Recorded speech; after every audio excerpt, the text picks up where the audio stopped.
The wind came first. It pushed through the dry grass like a ghost trying to find its way home, kicking up dust that settled on the windowsills of the Granger ranch. Boards creaked.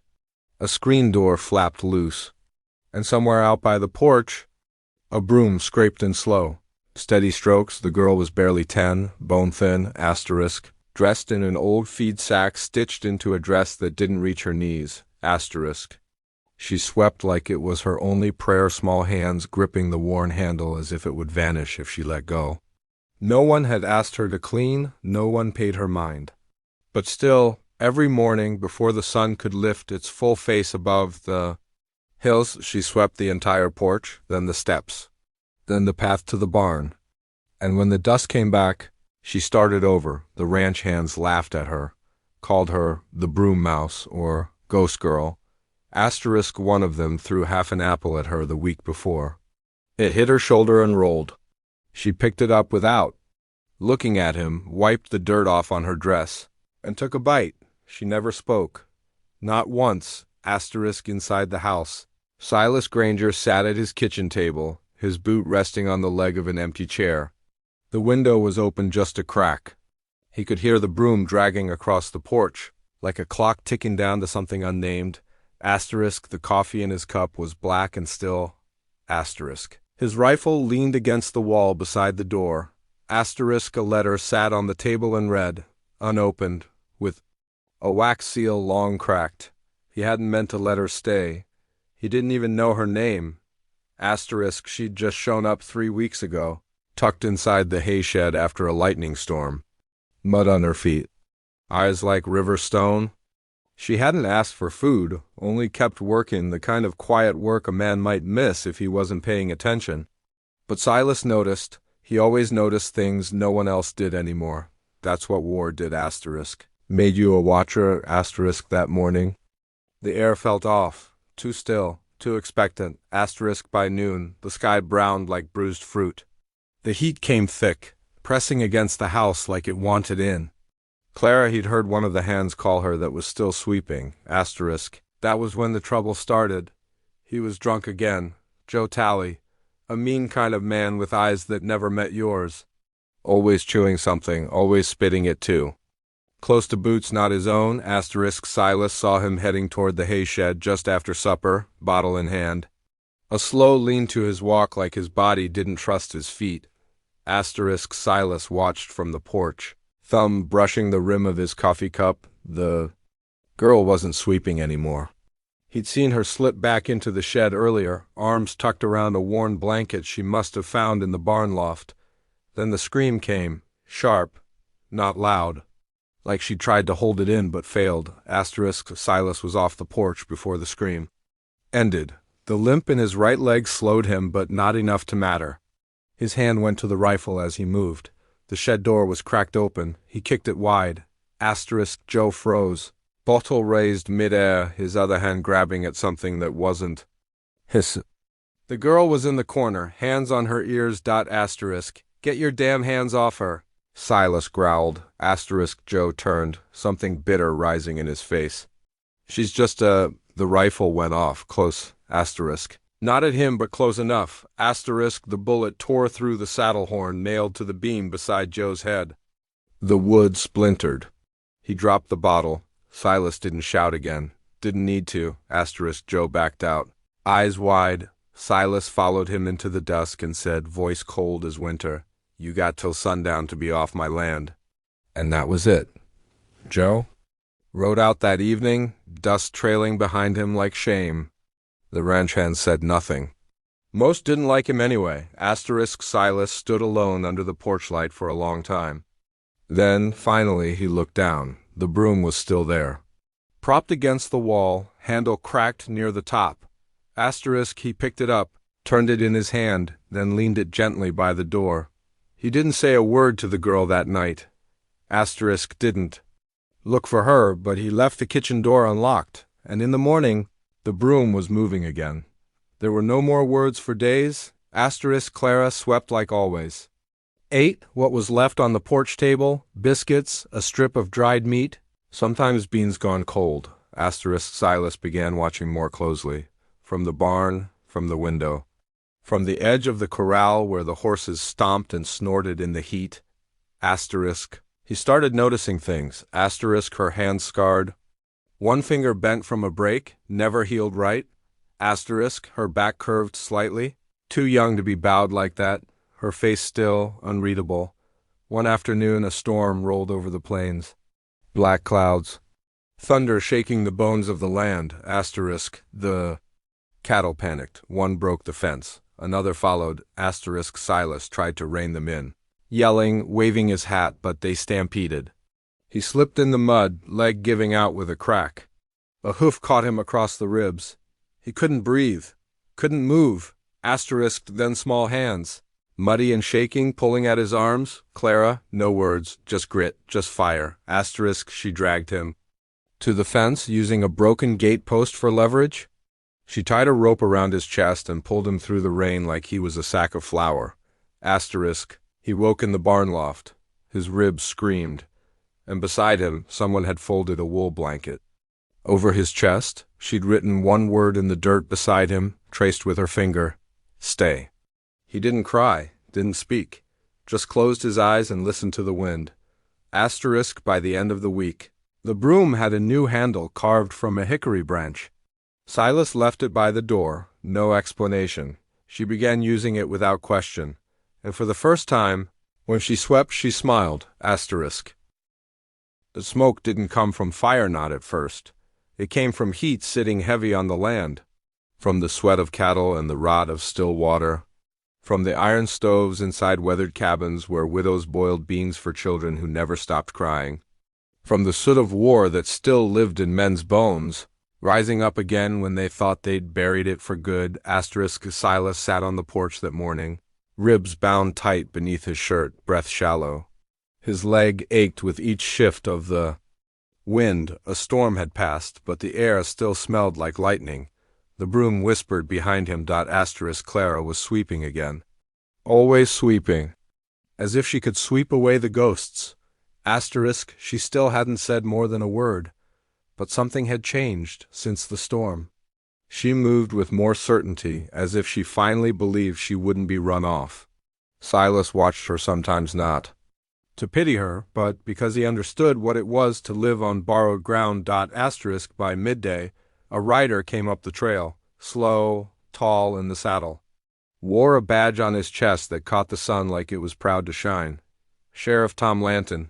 He dismounted, without a word, and walked the path Clara had just cleared. She paused, broom midair, then stepped aside. He tipped his hat at her. She didn't move. Asterisk, Silas, the sheriff said, spitting near the steps. We need to talk. Asterisk, Silas didn't rise. Just tapped the rim of his coffee with a single finger. Talk then. Asterisk, Tom looked toward the shed, then toward the distant hills. That man you sent off, Joe Tally, he was found 2 days back, by the creek. Throat cut. Asterisk, Silas didn't blink. Wasn't me, asterisk. Didn't say it was. But folks in town know he rode out of here limpin' and drunk. Asterisk, then they know more than they usually do. Asterisk, Tom shifted his boots in the dust. You sure you ain't seen anyone following him out? Some drifter? Stranger? Asterisk, Silas's jaw tightened. I run a ranch, not a jail. Asterisk, a long silence stretched between them. Wind in the dead grass. Chickens murmuring in the coop. Asterisk, you keepin' the girl now? The sheriff asked. Ain't. Legal, you know, she don't belong to nobody. Asterisk, she does now. Asterisk, Tom's eyes flicked toward Clara. She was staring at the sheriff with the kind of look that makes grown men uncomfortable. Like she'd seen more than they had. Asterisk, Tom cleared his throat.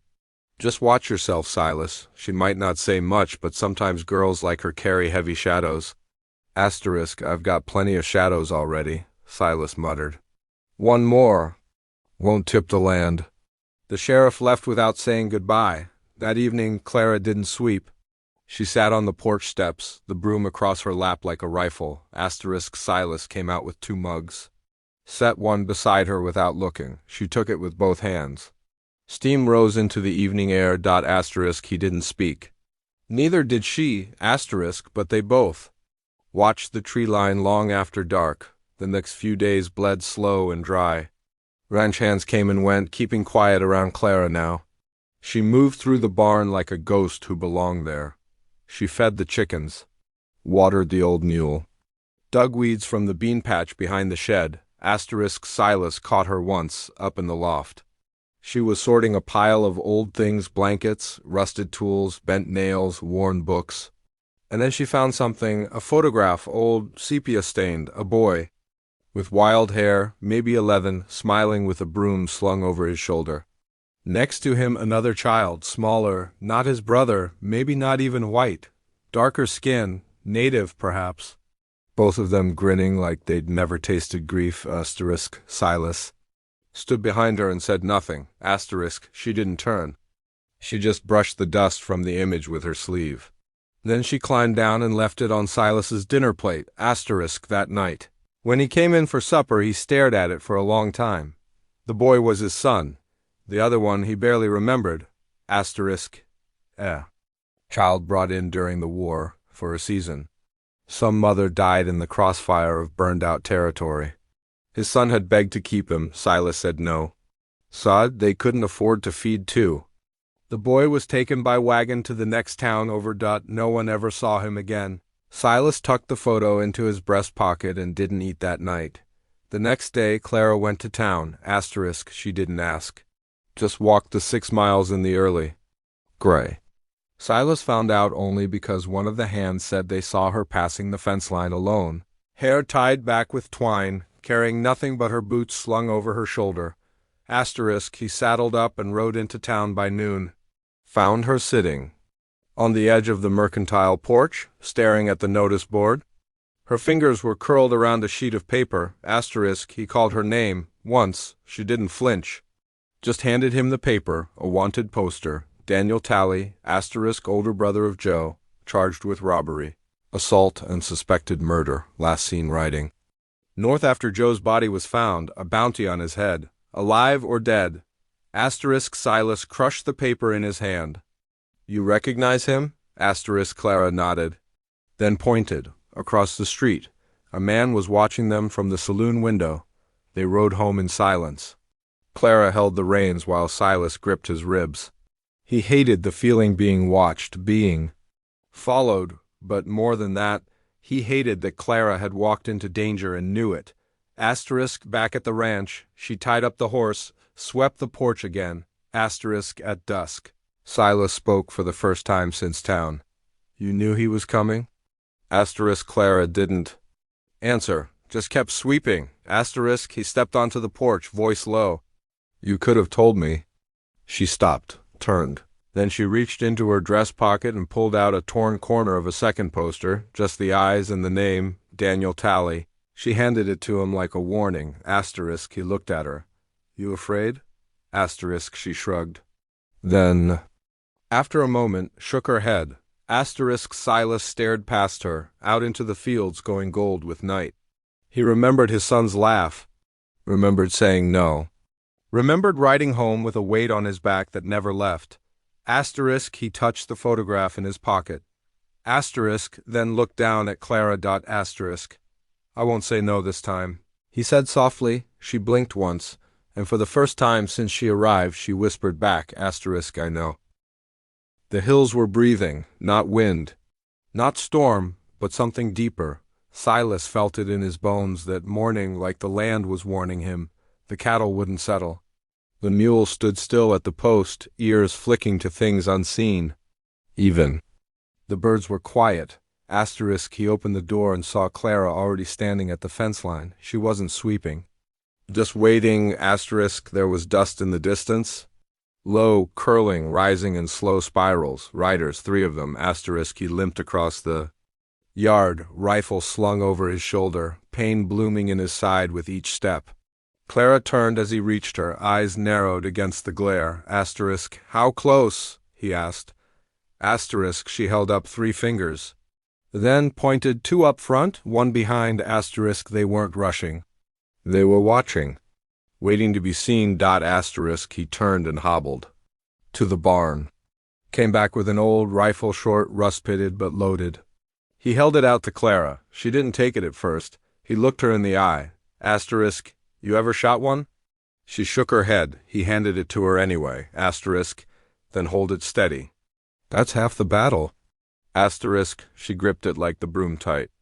And sure, they waited. The riders crested the ridge just as the sun began to drop. Their silhouettes burned against the gold sky. Dust around their boots. Hats low. One had a scar across his cheek like lightning. Another carried a double barrel across his lap. Asterisk. The third Daniel Talley was quiet in the middle. Same eyes as Joe, same smirk. He rode in slow, didn't draw. Silas stepped forward, hands resting on the rifle. Clara stood behind him, barely. Breathing. Daniel's voice was smooth and cruel. Joe said this was good land. I figured I'd come see if it's worth talkin'. Asterisk. Silas didn't move. You came to the wrong place. Asterisk. Daniel smiled. Thing is, I don't care. He motioned. The man on the right drew first. Asterisk. Clara didn't wait. She lifted the rifle and fired. Missed. The shot rang out, cracked the sky. The horses reared. Silas dropped to one knee, aimed, and took the man down clean shot through the thigh, his scream folding into the dirt. That asterisk. Daniel pulled his revolver. Clara chambered again. Her hands shook, but she held. Asterisk. The second man fired wide. A slug grazed the fence post beside Silas's head. Asterisk. He rolled behind a barrel, fired twice. One hit the man's shoulder, sent him spinning backward into the grass. Asterisk. Daniel didn't move. Asterisk. Clara stood, wind in her face, finger on the trigger. She had a clean shot. Asterisk. Silas looked up at her. Don't, not unless you must. She held her aim. Daniel saw it in her eyes, the quiet decision, not rage, not fear. Just finality. Asterisk. He stared at her a long moment, then lowered his pistol and rode away. No words, no threats, just silence. The yard stank of blood and gunpowder. One man dead, one bleeding in the field. Silas bound his leg with a saddle strap. Told Clara to go inside, but she didn't. She helped him lift the body. Asterisk. Together, they dug a shallow grave out back. No marker, just dirt in the setting. Son. Asterisk. The man in the field crawled toward the trees. Silas let him go. Asterisk. Clara sat on the porch that night, rifle across her knees. Just like before, Silas poured 2 mugs of water and sat beside her. They didn't speak for a long while. Asterisk. But when the stars came out, she leaned against his shoulder. Asterisk. He felt her body relax for the first time. Asterisk. She looked up at him. You really mean it? About the name? Asterisk. He nodded. Yeah, I do. She swallowed hard, then said, barely audible, I had one once, but I don't want it anymore. Asterisk. He reached into his pocket, pulled out the old photograph, set it between them. Asterisk. I had a son, he said. Lost him because I said no to something I should have said yes to. Asterisk. She looked at the picture, at the boy with the broom, then at Silas. Asterisk. You didn't say no this time. He looked away, blinking. No, he whispered, I didn't. The next morning, a wooden sign appeared by the fence. Burned into the grain in rough, jagged lettering. Clara Granger. The girl with the broom now owned the land. Asterisk. She still swept the porch. But now she walked in through the front door at night. Asterisk. And sometimes, when the wind was kind, you could hear 2 people laughing from the house. Asterisk.